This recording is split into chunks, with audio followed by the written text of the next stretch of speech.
My name is Jonathan Lewis. I'm the Culinary Operations Manager on board the Nieuw Amsterdam, the newest ship in the Holland America fleet. I've worked for the company for over 6 years now. My background is, I'm from England. My background is country house hotels in England, and then I have worked on various other cruise lines before working for Holland America. But I think I found my home now. They're a very good company to work for, very approachable, which I found in other companies is not the case. But yeah, they're a great company to work for. Now we're going to take a tour of your preparation areas your specialty restaurants. Tell us a little bit about what goes on. Okay, well we have all our different restaurants have their own kitchens. So the Tamarind has its own kitchen, the Pinnacle Grill has its own kitchen, even the Canaletto has its own kitchen in the evening. What we refer to as the main galley, our production galley, which is on deck 2. Everything from the different areas will come there to be produced. So the chickens from the butcher will come upstairs, the bread from the bakery, the fruit chopping, the vegetable preparation. They're all prepared in separate areas, and then the cooks who need them will either go and pick them up, or it will be brought up to the kitchen for preparation, either for lunch or for dinner, or for use in the Lido, depending on what it is that the guys are preparing. Holland America, we have our own purchasing department who do purchase all the food for us. Obviously on the ship we produce the orders of what we need, depending on how many guests we have coming, which menu cycle we're running, and then we produce our orders, which are sent into the office, who then purchase the food and have it delivered to us in Fort Lauderdale. I think the quality of the food that we have is, I think Holland America has made great strides in the last few years to increase the quality of the product that we have, especially now with the introduction of our Culinary Council and our Master Chef working with all these other world-renowned chefs. I think that really has brought something different to our food.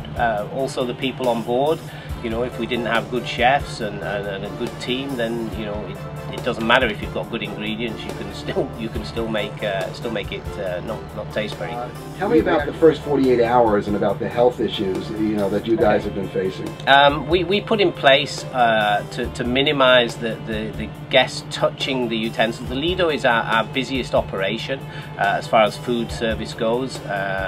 More people eat there than in any other location on the ship. So for the first 48 hours on board, we are very proactive in making sure that we serve all the food to the guests, so there's less cross-contamination between guests touching tongs or touching plates than there is, and this gives us the opportunity to make sure that we don't get the norovirus on board. If you do have the norovirus on board, it makes your operation very, very difficult. You have to close a lot of the services, you have to change the way you do things, and it makes the guest experience not as good as it should be.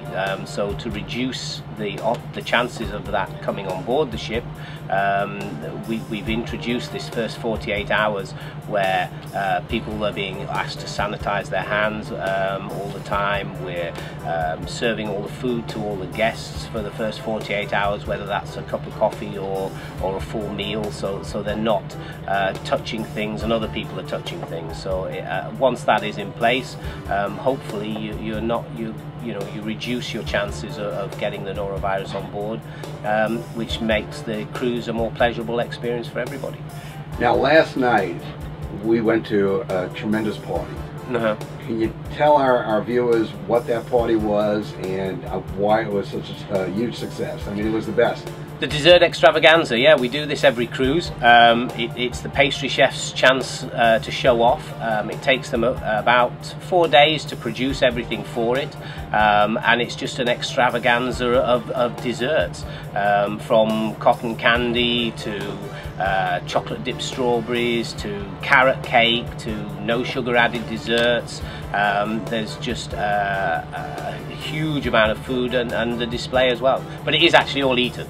So there's not much left at the end. Wow, so that's hard to believe. Okay, as far as dietary requests, we are very proactive on dietary requests. We get emails from the office all the time about the guests who are coming on board who've specifically requested gluten-free diets, lactose-free diets, kosher diet, you know, whatever people are requesting. We also are very active in the Lido operation on that. You know, it's very easy for us to do gluten-free pasta. You know, it's cooked in the pasta station, so you know there's not an issue with that. Same with lactose-free diets. We have a lot of, you know, soya milks available all the time in the Lido. But as long as guests inform us beforehand if they want something specially ordered in for them, there really is normally no issue with this. And the chefs are very good. You know, they can be very accommodating on what they're actually cooking and how it's cooked, because we don't cook everything at the beginning of a meal. If somebody wants something, you know, without no salt or no pepper or things like this, then you know we can very easily accommodate those requests. I got to tell you, one night I decided that I was just going to have grilled chicken off the menu in the dining room. And generally on a lot of cruise ships, they're pre-cooked or half-cooked. I don't know how they do it, but when they come out, they're usually dry as a bone. Yours came out just spectacular. With the grill marks, you know, that made it enticing. It was moist, it was tender, it was juicy. How do you do that? Is that because you're cooking every meal, you know, we're trying to cook as much as possible. Obviously in the dining rooms we're serving about 15 to 1700 guests for dinner every night. So you're cooking in very small batches, maybe 10 at a time, 20 at a time at the most, depending on what the dish is.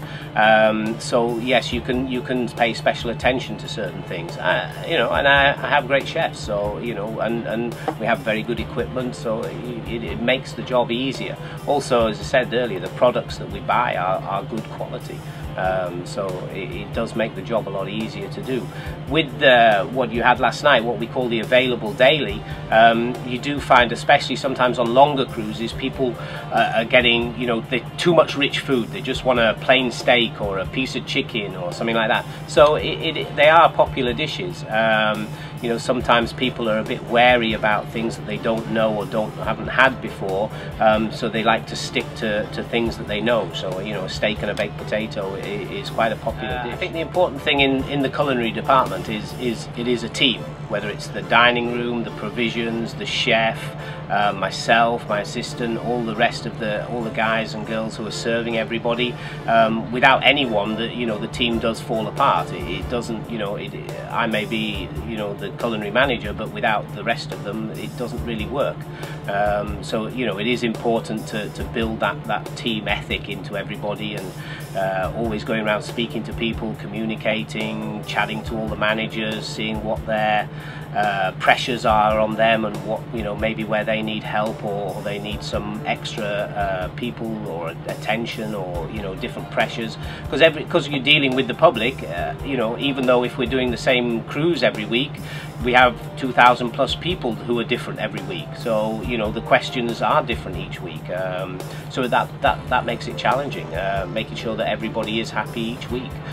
What people enjoyed one week doesn't necessarily mean that people are going to enjoy it the following week. So you know, it's all about communicating and you know, seeing what else we can do, what we can do to make people happy on their cruise. I hope you've enjoyed yours, and hope we see you again one day on the New Amsterdam.